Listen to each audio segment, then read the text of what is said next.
Conseil pour que vous ne soyez pas enlevé.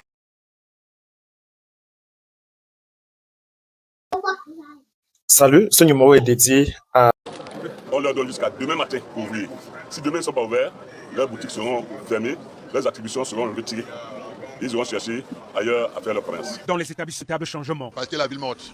Tout le monde n'est pas d'accord. Je ne peux pas faire l'exception, former l'exception. C'est la voix du peuple. Quand il dit non, on ne doit pas forcer. Le vote passe. Respectons ce qui s'est passé. C'est ça qui fait problème au Cameroun. D'autres ne vont pas travailler, d'autres mangent. C'est ça qui énerve les gens. Pendant ce temps, les autorités de la ville de Douala multiplient les appels à la sensibilisation, exhortant les commerçants à ne pas céder au mot d'ordre de Villemont lancé par Issa Tiroma Bakary, candidat contestant la victoire de Paul Biya à la présidentielle du 12 octobre dernier. Au marché central de Douala notamment, Charles Wafo, responsable du marché, présente la situation au maire. Roger Mbassandine met en garde les commerçants qui gardent leurs boutiques fermées. On va fermer définitivement. du maire de la ville. Oh mon Dieu, est-ce que j'ai entendu beaucoup de théories de chaos ici, là, tout à l'heure. Avant d'entrer dans la technocratie de l'économie, parce que franchement, c'est du chaos tout simplement qu'on est en train de développer, pourtant il n'y en a rien du tout. Je vais prendre un petit exemple pour qu'on comprenne ce que le maire de la ville, Dr Mbassadini, a voulu faire. Vous avez une épouse à la maison. Matin, midi, soir, chaque jour, elle ne fait que vous dire, je vais partir, je m'en vais, vraiment, tu ne me sers à rien, tu ne fous rien ici, vraiment, je ne sais même pas pourquoi je t'ai épousé, je valais mieux, je vaux mieux, je peux faire mieux, vraiment, je m'en vais. Elle est convaincue que vous allez la retenir. Et peut-être vous avez fait ça durant toute votre vie. Mais un jour, vous en avez marre. Et vous dites, bon, vous voulez partir, la porte est ouverte. Mais sachez que madame, que dès que vous allez franchir le seuil de cette porte, vous serez remplacé et vous ne reviendrez plus. Parce qu'en réalité, vous ne savez pas le nombre de fois que j'ai résisté à autant de demandes pour pouvoir vous remplacer. Et ce n'est pas parce que vous étiez forcément la meilleure. Les commerçants ont dit au maire de la ville... Alors, je vais vous dire ceci. Le maire de la ville a sur son bureau, par rapport au nombre de demandes des boutiques. Oui. Chaque boutique, c'est un rapport au moins d'une boutique pour 10 demandes. Il en a attribué, c'est ça qu'il a appelé les titres. Titres de bail. Si vous décidez de fermer, il n'a pas dit que vous n'allez plus exercer économiquement, parce qu'en réalité, le marché est libre. C'est sur l'ensemble du territoire. Mais vous allez libérer l'étal. Parce que je veux vous rappeler une chose. Au marché, dans un marché, que nous appelons trivialement marché central, ceux qui exposent là dehors, là, à même le sol, c'est pas parce qu'ils ne peuvent pas aussi être dans les boutiques. Hein. Ils ont même parfois les moyens. Mais l'offre est inférieure par rapport à la demande. Mais comment se fait-il que certains sont dehors, vendent à même le sol, sont prêts à pouvoir occuper les boutiques, et certains se tapent le loisir de les fermer, de ne pas être en activité, juste pour occuper un bail. Le maire a raison de pouvoir dire que la demande est très forte. On ne vous interdit pas, vous avez le libre choix de vendre ou de ne pas vendre. C'est-à-dire, cette théorie du chaos, où M. Aloïs et M. Amar veulent nous exposer ici, c'est pas vrai. Ils restent libres d'exercer leur commerce. Mais en réalité, le bailleur aussi est libre d'en disposer de ses meubles. Le bailleur est aussi libre de décider de qui est son locataire et de qui ne l'est pas. Je pense quand même qu'au moins la loi protège le bailleur sur ce plan également. Il y a aussi les droits du locataire en ce qui concerne lorsque vous décidez de rompre le bail.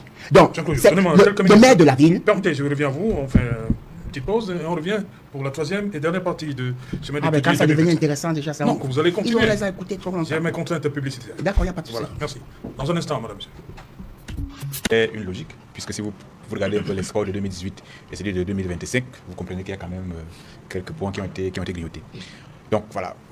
Et puis pendant le journal, on a eu une autre sortie, carrément en contradiction avec ce que voudrait voir Grégoire Mbamba, c'est la réaction du maire de la ville de Douala. Oui. Et là également, j'ai un peu sursauté. Lorsque vous parlez aux Doualais et que vous menacez de venir sceller les boutiques, alors qu'aujourd'hui... Est-ce que c'est un discours qu'on doit entendre dans ce moment? Non, à mon avis, vraiment, ce discours-là devrait être un peu mis de côté pour chercher un ton plutôt conciliant. Chercher à parler aux Doualais avec beaucoup plus de... J'ai dit beaucoup de gentillesse, surtout que l'actualité de ce jour lundi, nous sommes le 2, c'est ça, le 3. Le 3 novembre, a été émaillé par quelques mouvements, pas très catholiques, venant de Magno. Vous avez vu une résidence en difficulté, partie enfumée parce que justement il y a eu un malentendu. Donc je pense que venir parler ainsi arrogamment aux commerçants peut amener des gens à se révolter. Au lieu donc de le faire, il faut peut-être chercher plutôt à négocier. Le même Bassandine jusqu'à là n'a pas encore donné l'image d'un va-t-en-guerre. d'autres encore se sont peut-être distraits ailleurs, mais lui, jusque-là, a toujours eu un ton plus, j'ai pas dit paternel. Il est paternel et donc sortir un peu de ce discours va-t-en-guerre là et parler posément au Doualais, parce que justement, on l'a rappelé à l'entame, les services chez nous jouent un très grand rôle. Et je suis tombé sur un bon document de la CUD qui revient par secteur ce que chacun porte au niveau uniquement de la ville de Douala. On vous rappelle que le produit local brut par habitant est évalué à 1,6 million, c'est-à-dire que nous ici, autour de la table, ce qu'on produit annuellement en termes de richesse est minimalement avoisine en moyenne 1,6 million. Ce qui dépasse largement au moins les 2,8 fois celui qui habite Bafoussam ou encore qui habite Obala ou encore qui habite Kébi. C'est donc différent. Un autre élément également que nous avons trouvé au niveau de la CED, c'est que le secteur primaire dégage une valeur ajoutée de 6,1 milliards par an. Le secteur secondaire, 737 milliards. Et là où c'est intéressant, c'est le secteur tertiaire, auquel il parle avec autorité, il parle avec un peu avec un peu de mépris. On est à 2350 milliards de francs CFA par an. Ça, c'est les données que j'ai prises dans le panorama du bilan de l'exécutif du conseil de communauté qui a été produit par l'ancien maire Tonin. Donc, c'est des éléments factuels. Délégué du gouvernement. Donc, c'est des éléments factuels qui disent pourquoi Douala est appelé capitale économique. Donc, si vous avez ces données-là, vous comprenez que vous avez entre les mains, il fallait dire la poule aux œufs d'or. Vous avez des acteurs qui se démarquent comparativement à d'autres, qui sont soit à Yaoundé, soit à Garoua, soit à Maroua, d'autres villes. Il faut donc leur parler, j'ai failli dire poliment. N'allez pas les menacer. Sinon, avec Max Stirner, on apprend que la force crée le droit. Le tigre qui m'attaque a raison, et moi qui est là-bas, j'ai raison. Vous allez créer une espèce de rapport de force. Mais comme vous avez dit que vous avez la police, vous avez la gendarmerie, et bien on va vous prouver que nous aussi, on a notre force à nous, qui peut donc être forcément un élément est-ce que c'est une façon pour le maire de la ville de casser les villes? Il a dit qu'il donne jusqu'à demain. Dans sa logique, j'imagine que dans sa logique, il va créer la frayeur. Et sachant que les commerçants, il faut dire les choses telles qu'elles sont.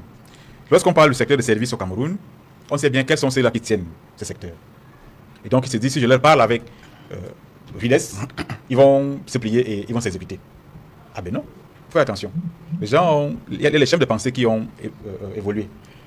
On peut surfer sur la crainte et pousser des gens à vous montrer qu'ils sont devenus puissants. Lorsque le faible est en difficulté, il peut user les moyens lâches. On a vu ça aujourd'hui à Bagno. Il faut donc éviter de pousser les Doualais à poser des actes qui feraient que, pendant que le mouvement a tendance à retomber, parce qu'il faut dire une chose avec insistance, c'est que comparativement à vendredi, où la ville était carrément morte de chez morte, aujourd'hui, lundi, aujourd'hui, il y a eu quand même quelques mouvements. C'est-à-dire que quand vous êtes arrivé au centre commercial que constitue le quartier Aqua, il y avait quand même quelques rares boutiques ouvertes. Il y avait quelques curiosités, des boutiques, quelques-unes, peut-être une lignée fermée et d'autres, peut-être deux portes à côté ouvertes. Vendredi, par contre, tout était carrément fermé. Au niveau je l'appelle souvent Chinatown, là où il y a les agences de voyage, beaucoup de Chinois là ont installé leur boutique. Vendredi, c'était carrément fermé. Donc, il faut peut-être trouver un moyen qui fera que ceux qui ont leur boutique en Bopi, qui ont leur boutique à Aqua, qui ont leur boutique commerciale, pour que tous ces gens-là puissent revenir. Mais si vous allez leur parler avec autorité, venez ouvrir. Sinon, dès demain, ça peut créer l'effet inverse et pourquoi pas augmenter encore la colère. Non. Pour moi, aujourd'hui, le temps n'est pas à la colère, le temps est à la réconciliation. Au niveau de Douala, voilà un peu ce que je peux faire comme lecture. Parce que Douala ne vit pas en vase clos. Douala, carrément, c'est d'ici que par au moins 1000 à 1500 camions qui vont tantôt à Bangui, tantôt à N'Djamena. Je laisse un peu le côté ceux qui peuvent aller vers Kribi. Et donc, on fait donc comment si vous avez demandé aux gens d'ouvrir leur porte à Douala, tandis que le Grand Nord dans son ensemble a de la peine à desservir la capitale économique. Qu'est-ce qu'on leur dit? Donc ce discours condescendant, ce discours guerrier ne rassure pas. J'ai ouï dire que les amis de Jean-Claude Diouf ont dû un peu tirer les oreilles à Tanganji pour essayer un peu de diluer son discours va-t-en-guerre. C'est ce discours-là qu'on aimerait avoir. Autant au niveau de Douala qu'au niveau de Yaoundé, pourquoi pas. Ou alors au niveau du Grand Ouest, où on sent personnellement que la tension est dans l'air. Donc, l'impact économique, il est non négligeable. Il y en a qui vous vendent aujourd'hui le kilogramme de bœuf à 5 000. Ça peut... Avec ou sans eau? Sans eau. Sans eau. Même avec les eaux également. Parce que j'ai vu ça. Oui, j'ai vu ça dans certains marchés. J'ai évoqué à l'entame des bonbons de gaz qui ont également augmenté. Et chacun va y aller en fonction de ses visées. Bon. Dans ce cas, vous pensez que vous allez forcer les gens à aller sortir de chez vous, aller vendre, sinon on va vous taper dessus. Non. Allons simplement. Disons aux Camerounais que la situation, elle est politique. Le problème originel qui pousse les gens à sortir dans la rue est politique. Politique parce que les gens ne se reconnaissent pas dans ce qui a été rendu public. Et j'ai beaucoup apprécié la sortie de Simon qui disait en vérité on est là dans un cas complexe. Quelqu'un est sûr d'avoir gagné, l'autre également est sûr d'avoir gagné. Dans ce cas-là, qu'est-ce qu'on fait? Entre-temps, l'un est en train de tester sa notoriété. Lorsque Jérôme parle, la vie s'arrête. Il le fait pour tester un peu son poids politique. Et le constat est palpable. C'est un poids lourd. On l'a négligé un peu au début en se disant, bon voilà, parti démissionner en juin pour battre campagne, ça sera difficile. Or, Jérôme a fait un nom dans la pré-campagne. C'est-à-dire qu'on n'avait même pas encore lancé la campagne. Il s'est imposé au Camerounais comme ça. Bien. Il s'est imposé et manifestement, il a eu les bons chiffres.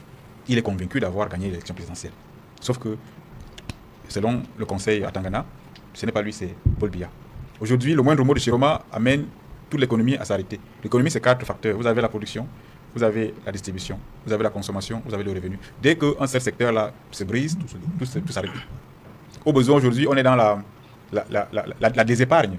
Un petit financier comme alimentaire. Ceux qui ont mis leur acheter du pain il y a quelques semaines encore, je sais qu'aujourd'hui, il faut se ravitailler. Au niveau de la désépargne financière, forcément, si vous avez réussi à réserver un 100 000, après une semaine, après 2 semaines, puisque jusque-là, on ne sait pas jusqu'où ira le mouvement, donc on ne peut pas déjà peser. Forcément, ce qui a été fait comme réserve diminuera. Donc, qu'est-ce qu'on fait en ce moment? Est-ce qu'il faut mettre le peuple, créer l'insécurité alimentaire? Le moment est donc venu, ma foi, de pousser les deux acteurs à se parler. Sortir du pédestal que nous sommes les champions, depuis 43 ans, nous sommes les meilleurs, et que c'est nous qui exécutons aujourd'hui. Les faits sont là.